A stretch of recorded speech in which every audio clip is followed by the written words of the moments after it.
Students, आपण आज नवीन chapter चालू करूया. परवा आपलं करंट इलेक्ट्रिसिटी चॅप्टर झालेलं आहे. मला वाटतं तुम्ही ते दिलेले प्रश्न सोडवला असाल. दिलेल्या प्रश्नामध्ये सोडवताना काय अडचणी असतील तर त्या मला विचारा. मी तुम्हाला त्याचे सोल्युशन्स पाठवत जाईन. But you have to solve the questions. You have to solve the problems which I already send to you. So please be honest. आणि तर आपला तो चॅप्टर व्यवस्थित अभ्यास करा.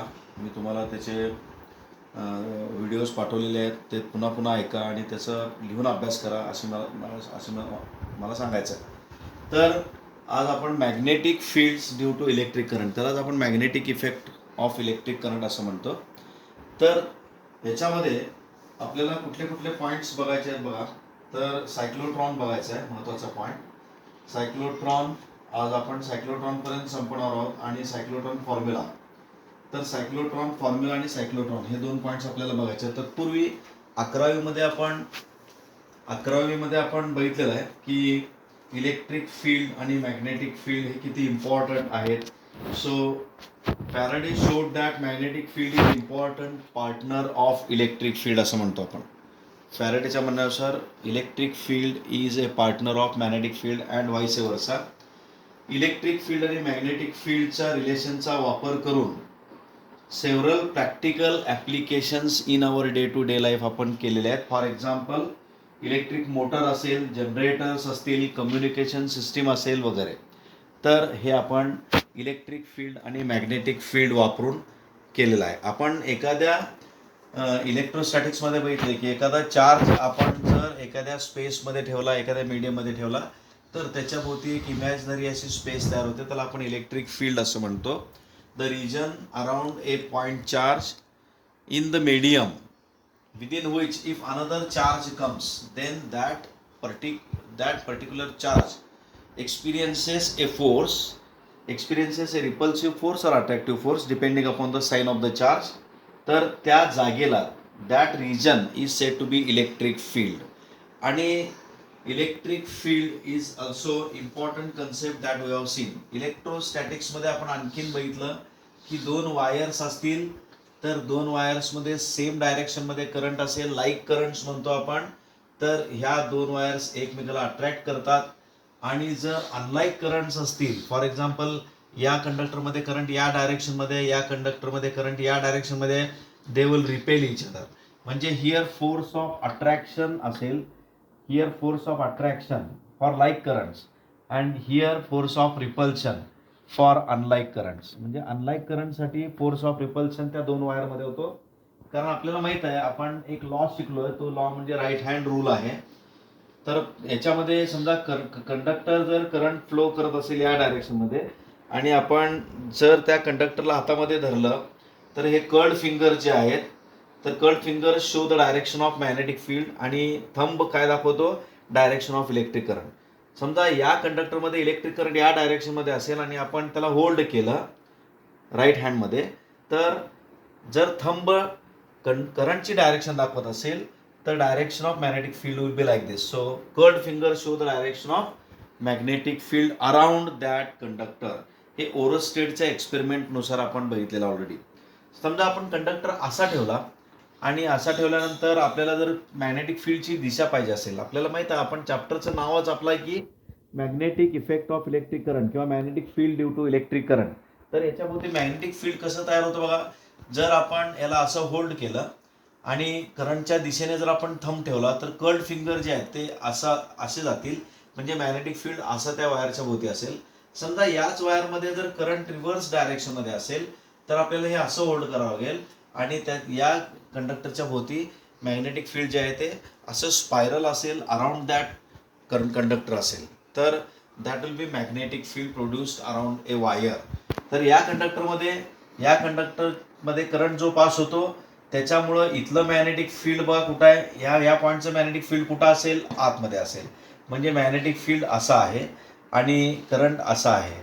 तर Fleming's left hand रूलनुसार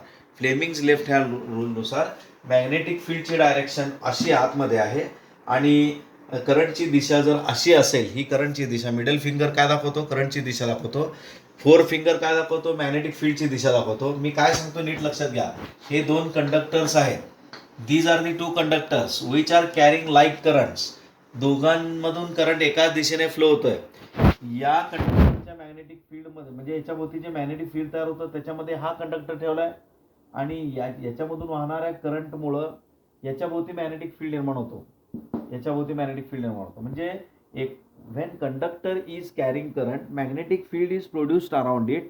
Within that magnetic field, the second conductor is kept. Suppose this is the first conductor, this is the second conductor. When current is passed through first conductor, there is production of magnetic field around it according to Oersted's law.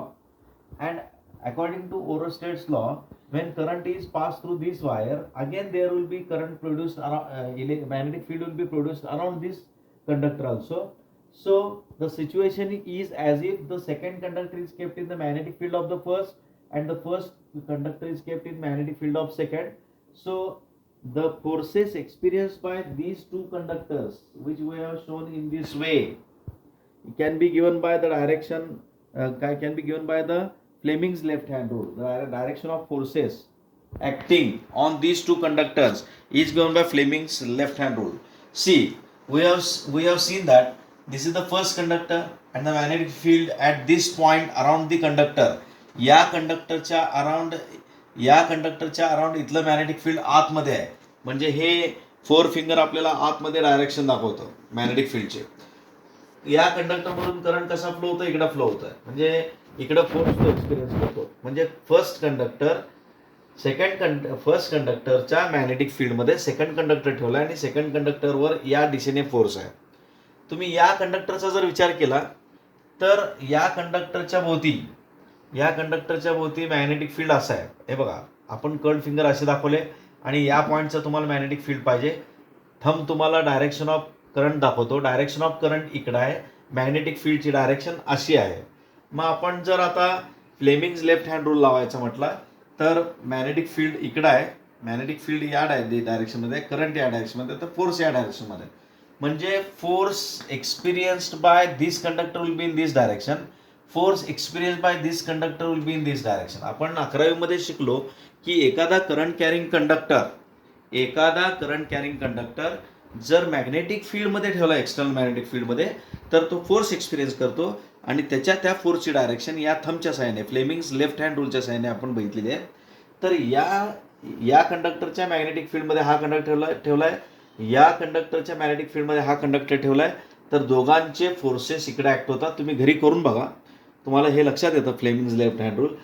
या कंडक्टरच्या around magnetic field अशी आहे, म्हणजे या पॉईंटला ती magnetic फील्डची direction अशी आहे आणि करंट असा फ्लो होतोय, त्यामुळे फोर्स इकडे आहे.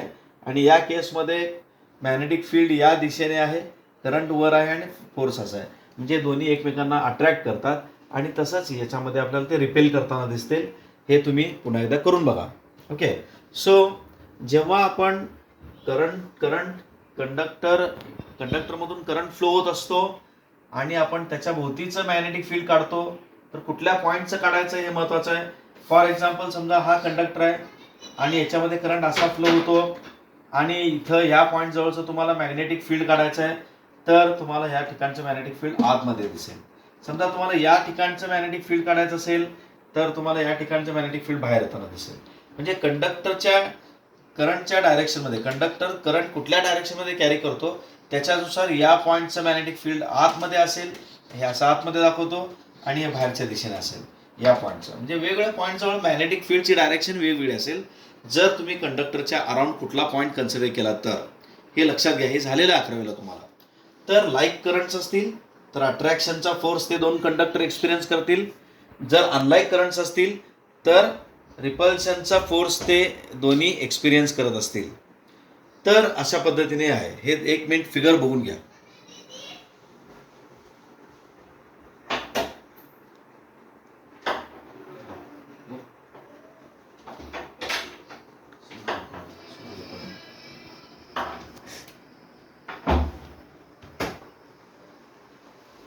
आता नेक्स्ट पॉईंट जो आहे तो नेक्स्ट पॉईंट मी तुम्हाला सांगणार आहे तो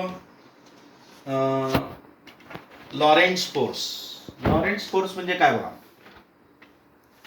आता समजा आपण एखादा चार्ज एखाद्या मॅग्नेटिक फील्डमध्ये मूव्ह केला, एखाद्या मॅग्नेटिक फील्डमध्ये मूव्ह केला, तर तो चार्ज कुठला फोर्स एक्सपिरियन्स करतो हे आपल्याला सांगायचं. तर आपण त्याच्यासाठी काय करूया, लॉरेन्ट्झ फोर्सचा कन्सेप्ट आपण बघूया. तर या केसमध्ये समजा एखादा हा चार्ज आहे, हा चार्ज क्यू असेल, व्ही इतक्या वेलॉसिटीने तो मूव्ह होत असेल या डायरेक्शनमध्ये, आणि मॅग्नेटिक फील्ड समजा असं उभा आहे, म्हणजे magnetic field is perpendicular to plane of the board. Magnetic फील्डची डायरेक्शन ही आहे, म्हणजे असं मॅग्नेटिक फील्ड आहे आणि चार्ज असा मूव्ह होतोय. Charge is moving in this direction and the magnetic field is perpendicular to the direction of velocity. Then we have seen that F is equal to Q into V cross B. So this is the force experienced by the charge Q moving with velocity V in a magnetic field of magnetic induction B. So Q into V cross B. समजा तो electron जर असेल एखादा, तर आपण कसं लिहितो, इलेक्ट्रॉनवरचा charge किती असतो, -E into V cross B. So this is the magnetic force. So this is the magnetic force experienced by the charge. Magnetic फील्डमध्ये एखाद्या चार्जला आपण जर मूव्ह केलं विथ वेलॉसिटी व्ही, जर आपण एखाद्या चार्जला मॅग्नेटिक फील्डमध्ये मूव्ह केलं, मॅग्नेटिक फील्ड तुम्हाला माहित आहे, मॅग्नेटिक फील्ड कसं दाखवतो आपण, समजा मॅग्नेटिक फील्ड आपण असं या लाईन्स ऑफ फोर्सने असं दाखवतो, हा मॅग्नेटिक फील्ड आहे, म्हणजे मॅग्नेटिक फील्ड इकडं आहे आणि समजा चार्ज असा फ्लो होत असेल, तर चार्जची डायरेक्शन आणि मॅग्नेटिक फील्डची डायरेक्शन याच्यामध्ये 90 डिग्रीचा अँगल आहे. तर आपण तो अँगल किती ठेवायचा हे आपल्याला सांगता येईल. म्हणजे जर आपण मॅग्निट्यूड ऑफ दिस फोर्स काढायचं म्हटलं तर Q into V cross B असं येईल, म्हणजे व्ही क्रॉस बीची magnitude. So Q into V cross बीचं मॅग्निट्यूड किती असतं, V B sine theta. So या मॅग्नेटिक फोर्सची मॅग्निट्यूड किती आली बघा, Q V B sine theta. समजा आपण जर मॅग्नेटिक फील्डला परपेंडिक्युलर डायरेक्शनमध्ये वेलॉसिटी ठेवली, velocity of charged particle moving in the magnetic field is perpendicular to the magnetic field. Velocity आणि बी जर परपेंडिक्युलर असतील तर थिटा 90 असतो, साईन 91 येतं, म्हणजे मॅग्नेटिक फोर्स मॅक्सिमम असतो, कारण साईन थिटाची मॅक्सिमम व्हॅल्यू 1 आहे. So Q V B is the maximum magnetic force experienced by a charge when moving in a magnetic field in a perpendicular direction. समजा तुम्ही 30 degree angle करून टाकला त्याला, तर you have to take the direction of V and B. V आणि B मध्ये the angle between velocity of the particle and magnetic field, याच्यामध्ये angle जर थिटा असेल, साईन थिटा 30 असेल, तर you have to keep here sine 30, that comes out to be half and the force will be again the new one. So at what angle you are making that charge particle to enter the magnetic field, depending upon that the magnetic force can be calculated. So QVB sin theta. So this is the magnetic force. In general, in short, we can say that if this is the direction of velocity and this is the direction of magnetic induction, and if theta is the angle between them, then this will be V cross B. V cross B, we have already seen this V cross B. Okay, A cross B we have seen. A cross B is the vector product of two vectors. If A and B are the two vectors in a plane, then A cross B will be the third vector which is perpendicular to the plane containing the two vectors. So direction of velocity and direction of magnetic field, if theta is angle between them, then both velocity and magnetic induction are in this plane. Their cross product will be perpendicular to the plane containing V and B. So V cross will be in this direction. So this is nothing but this is the force experienced by, this is the force that means the magnetic force will be perpendicular to both V and B. Magnetic force will be perpendicular to both V and B. हे लक्षात ठेवा. त्यानंतर आपण electric force बघितलं. Electric force किती असतो, समजा Q इतका चार्ज ई इतक्या इलेक्ट्रिक फील्डमध्ये सोडला, आपण ई इतक्या इलेक्ट्रिक फील्डच्या इंटेन्सिटीमध्ये सोडला. Intensity of the electric field is E. F E is the electric force, Q is that charge, then the electric force will be Q into E. Magnetic force just now we have seen Q into V cross B Okay, so if the charge is allowed to move through both electric and magnetic forces, then the total force experienced by the charge will be Fe plus Fm. Fe plus Fm, vector sum of both the forces. Total force. This total force is called as Lorentz force. This force is called as Lorentz force. So total force F is equal to what we can write? QE plus Q into V cross B. So this is the mathematical statement or mathematical formula for Lorentz force. So this is the Lorentz force. Fe plus Fm. So this is very important. Now what conclusions we can draw from this equation? Let us see. The first conclusion that we can draw from this is, if the velocity of V of the charge particle is parallel to magnetic induction. समजा ही velocity magnetic field ला parallel आहे. Magnetic field असं आहे आणि charge particle पण तुम्ही इकडूनच सोडलाय. समजा हा चार्ज पार्टिकल आहे, हा चार्ज पार्टिकल आहे Q, आणि तुम्ही असं सोडलाय आणि मॅग्नेटिक फील्डची डायरेक्शन पण हीच आहे. तर व्हेलॉसिटी आणि मॅग्नेटिक फील्डची डायरेक्शन जर पॅरलल असेल तर व्ही क्रॉस बी, दोन पॅरलल व्हेक्टरचं क्रॉस प्रोडक्ट किती असतं? 0. So magnetic force experienced by the charge particle will be how much? 0. If V is parallel to B, velocity of the charge particle is parallel to the magnetic induction, then V cross B will be 0. The magnetic force experienced by the charge particle will be 0. Second thing, if the charge is stationary means velocity is 0. Suppose a stationary charge particle is kept in magnetic field.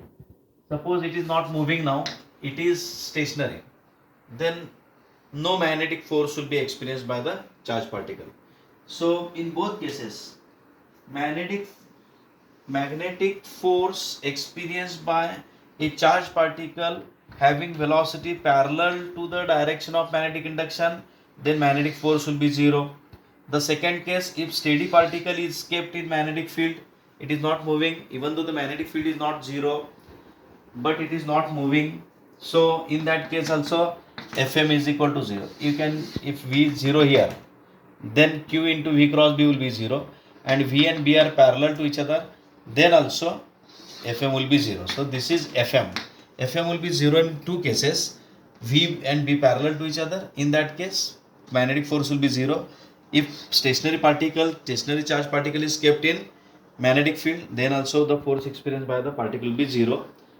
But the force experienced by a charged particle kept in electric field of intensity E will be Q into E. So Q into E, it will not be 0. Even though it is stationary, the force experienced by the charged particle will not be 0. So we can have such type of discussion about the electric force and magnetic force. Electric force and magnetic force acting on a charged particle. So again, just now I told that F is equal to the magnetic force, formula for magnetic force. एक minute लक्ष द्या.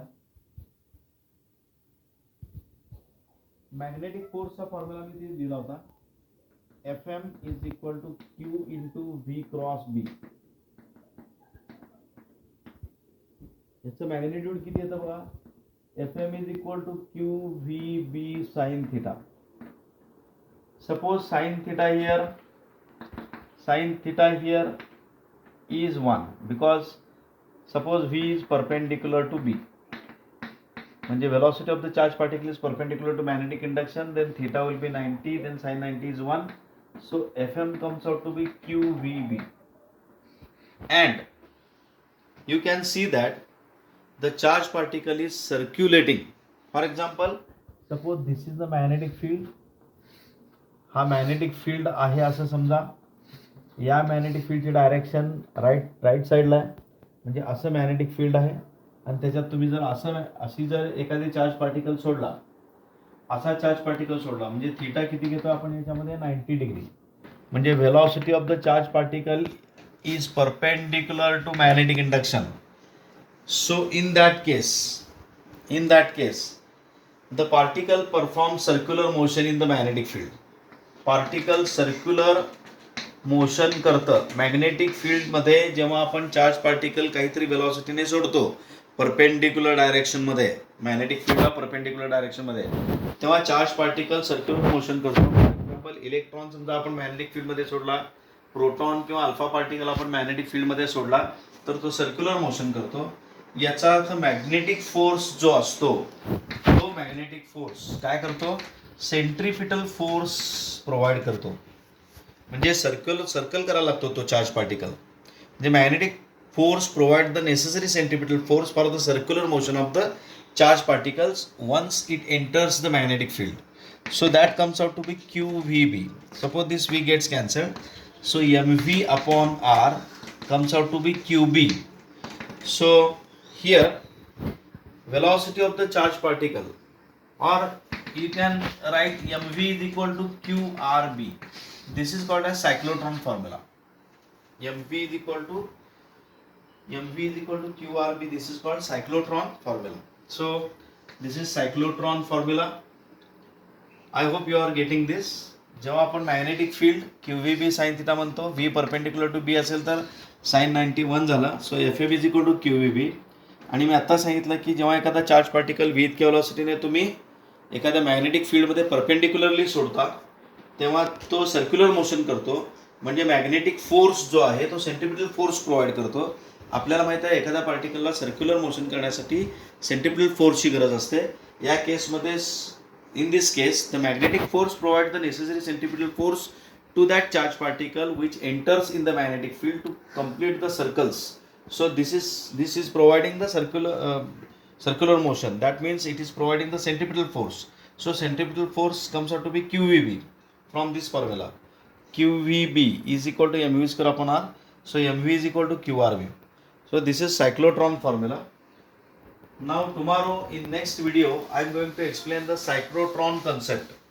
What is cyclotron and how it works and what are its applications. Here if you write down the formula for B from this equation, if you write the formula for B, so it comes out to be mv upon qr. mv means momentum, mass into velocity, momentum. Q is the charge of the charged particle which enters the magnetic field. R is the radius of the circle in which it circulates. Charged particle circulates in the magnetic field. That is the radius R. So B is equal to mv upon qr. That is the formula. Now also F is equal to BQV or QVB. Just now we have seen. So B is equal to F upon QV. This is also the formula for magnetic induction. So mv upon qr, this is the first form, this is the second form. What is the unit for force? Newton. Unit of charge is coulomb. Unit of velocity is meter per second. So this will come up Newton second per Coulomb meter. This is the formula for magnetic induction, which can be also written as Tesla. This can also be written as Tesla and denoted by capital T. Its unit is Weber per meter square also. Weber per meter square. And 1 Tesla is equal to 1 Weber per meter square also. 1 Tesla is 1 Weber per meter square. And 1 Tesla is also 10 raised to 4 Gauss. These are the conversions. 1 Tesla magnetic field means 10 raised to 4 Gauss. 1 Tesla is nothing but 1 Weber per meter square. Okay. So this is something about the cyclotron formula. mv is equal to QRB is the cyclotron formula. We again wrote the formula for B. We calculated, we can easily find out the dimensions. We can easily find out the unit for magnetic induction, which is Weber per meter square or Tesla or Gauss. This is the CGS system unit, Gauss. In this way we can also find out the dimensions of magnetic inductions. Dimensions of magnetic inductions can also be found. We know the dimensions of force. charge and velocity. This I am going to ask you. To derive the dimensional formula for magnetic induction B. Pचं तुम्हाला magnetic इंडक्शनचं dimensions लिहायचे आहेत. हे तुम्ही सोडवू शकता. फोर्सचे dimensions तुम्हाला माहीत आहेत, चार्जचे माहीत आहेत, वेलॉसिटीचे माहीत आहेत. तर ते तुम्ही ट्राय करावं अशी माझी इच्छा आहे. तर या व्हिडिओमध्ये आपण एवढं इंट्रोडक्टरी पार्ट घेतलेला आहे. उद्याच्या व्हिडिओमध्ये मी तुम्हाला सायक्लोट्रॉन शिकवणार आहे. तर झालेले सगळे चॅप्टर जे आहेत, फिजिक्सचे असतील, केमिस्ट्रीचे असतील, मॅथ्स, बायो, सगळे जे सब्जेक्ट्स आहेत ते पुन्हा रिपीट करा.